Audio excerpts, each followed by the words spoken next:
बुधवार के दिन आसनसोल के भगत सिंह मोड़ के पास भगत सिंह मूर्ति के सामने बनपुर गुरुद्वारा प्रबंधक कमेटी की तरफ से बहरमपुर के सांसद अधीर रंजन चौधरी का पुतला फूंका गया। साथ में कांग्रेस सांसद अधीर रंजन चौधरी के खिलाफ नारेबाजी भी की गई। बनपुर गुरुद्वारा प्रबंधक कमेटी के सचिव सुंदर सिंह अत्तू ने बताया कि 1984 के कत्लेआम को लेकर जिस तरह से राजीव गांधी के जन्मदिन पर डायलॉग लिखा गया, टारगेट करके सिख समुदाय को बड़ा पेड़ गिरता है तो धरती का नुकसान होता है। इस डायलॉग पर आपत्ति जताते हुए गुरुद्वारा प्रबंधक कमेटी के सचिव सुंदर सिंह ने आरोप लगाया कि सिखों की भावनाओं को आहत किया है अधीर रंजन चौधरी ने। इसके लिए सिख समाज से उनको माफी मांगनी होगी।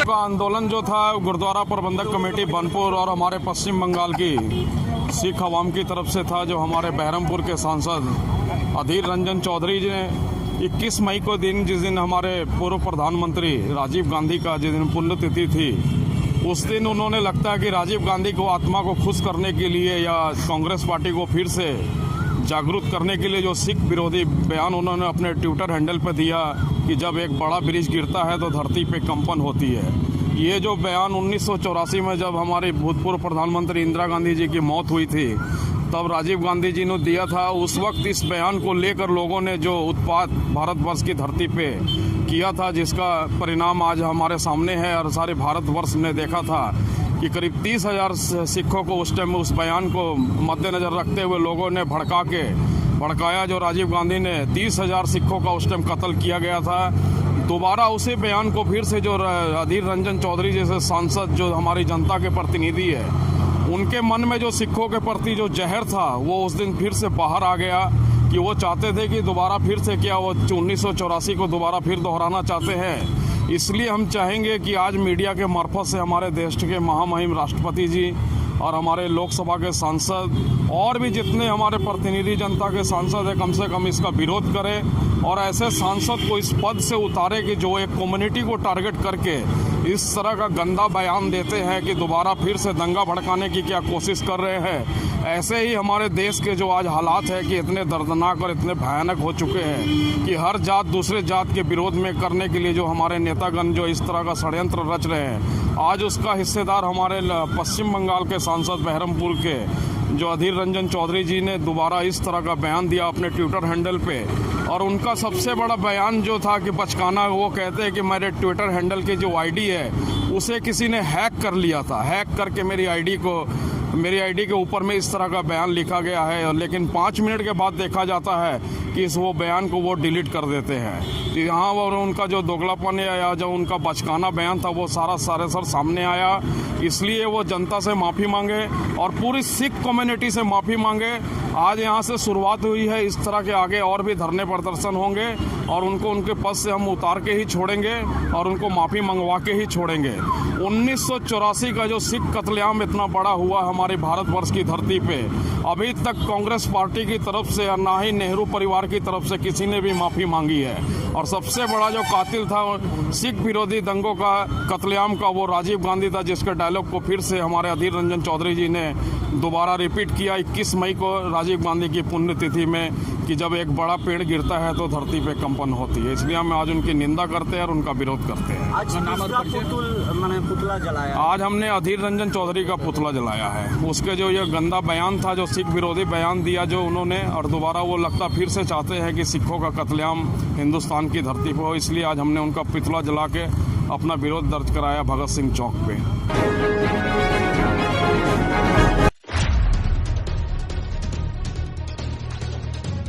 बीसीसीएल एरिया 12 के बेगुनिया स्थित महाप्रबंधक कार्यालय के मुख्य द्वार के समक्ष जमीन के बदले नौकरी की मांग को लेकर विस्थापितों ने प्रबंधन के सामने काफी ढोल तो कभी अर्धनग्न होकर प्रदर्शन प्रारंभ किया है।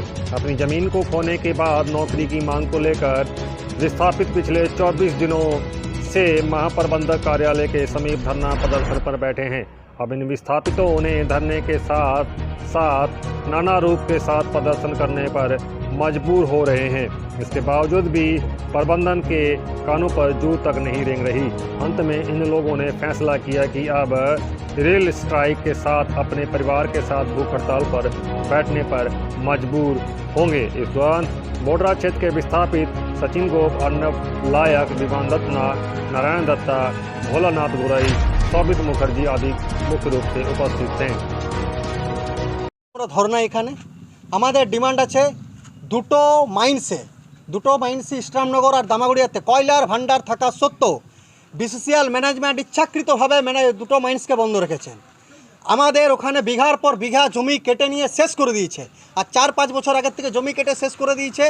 সেই চাষিদের এখনও পর্যন্ত চাকরি দেয়নি, কারো জমি রেজিস্ট্রেশন করেনি। আমাদের দাবি ইতিমধ্যে দুটো মাইন্সকে চালু করতে হবে, সমস্ত চাষিদের অ্যাপয়েন্টমেন্ট লেটার দিতে হবে এবং যাদের জমি কেটে নিয়ে এখনও পর্যন্ত রেজিস্ট্রেশন হয়নি তাদের রেজিস্ট্রেশন করতে হবে।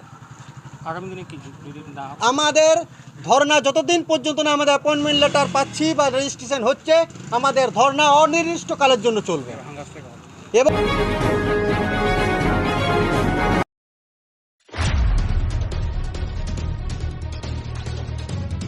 बुधवार को आसनसोल दक्षिणी की विधायिका अग्निमित्रा पॉल ने पीएचई दफ्तर में वरिष्ठ अधिकारियों से मुलाकात की। मुलाकात के बाद पत्रकारों से बातचीत करते हुए अग्निमित्रा पॉल ने आसनसोल दक्षिणी विधानसभा अंतर्गत नरसमुदा इलाके में पानी की भारी किल्लत को उन्होंने बताया कि इन विधानसभा क्षेत्र में ऐसे कई इलाके हैं, विशेषकर आदिवासी पाड़ा में पानी की भारी किल्लत है। लोगों को कई किलोमीटर जाकर पानी भरना पड़ता है। दूसरी तरफ नरसमुदा इलाके में पीने का पानी एक दिन बाद आता है, वो भी रात के 1 या 1:30 बजे पानी की आपूर्ति की जाती है। उन्होंने इस बात पर आश्चर्य जताया कि जब सारे लोग सोए रहते हैं तब पानी खोला जाता है। उन्होंने राज्य सरकार के कटाक्ष करते हुए राज्य सरकार कहती है कि उन्होंने भारी विकास किया है, लेकिन लोगों को पानी तक नहीं मिल रहा। देखिए, आज इधर आए हैं, हमारे विधानसभा में पीएचई का जो दफ्तर है उधर आए थे, क्योंकि आज कई दिन से हमारे पास फ़ोन आ रहे हैं कि हमारा विधानसभा में नौशमुदा बोल के जो इलाका है उसमें रात 1, 1:30, 2 बजे पानी दिया जा रहा है, और वो भी एक दिन बाद हर एक दिन पानी नहीं आता है। सुबह से पानी नहीं दे रहे, रात को 1, 1:30 बजे पानी दे रहे हैं। आप लोग बोलिए, 1, 1:30 बजे कोई टाइम होता है पानी देने का? आज बुजुर्ग आदमी लोग सारे रात वो लोग जाग कर बैठे हैं कि कब पानी आएगा, और पानी का भी जो स्रोत है वो इतना खराब, इतना हल्का। तो इसी को लेकर आए हैं। और भी जगह है जहाँ पर आदिवासी लोग रहते हैं, हमारे बौटथोल, भालुकजोर, वहाँ पानी नहीं आ रहे। आज घर के औरत लोग इतना दूर किलोमीटर जाके वो लोग पानी लेकर आ रहे, कहाँ से? तो ये समस्या माँ माटी मानुष का सरकार, हमारे माननीय मुख्यमंत्री इतना बड़ा बात बोलते हैं, इतना बड़ा लेक्चर देते हैं, बस थोड़ा सा पानी ये भी नहीं दे सकते। रोटी कपड़ा मकान एक वो सिनेमा था, तो यही तो हम लोग का बेसिक चाहिए है, और तो कुछ है नहीं। तो ये भी इन लोग नहीं दे पा रहे, तो हम लोग आए हैं, मिनती किए हैं, अगर नहीं सुनते हैं तो कुछ दिन बाद हम लोग को आंदोलन करना पड़ेगा।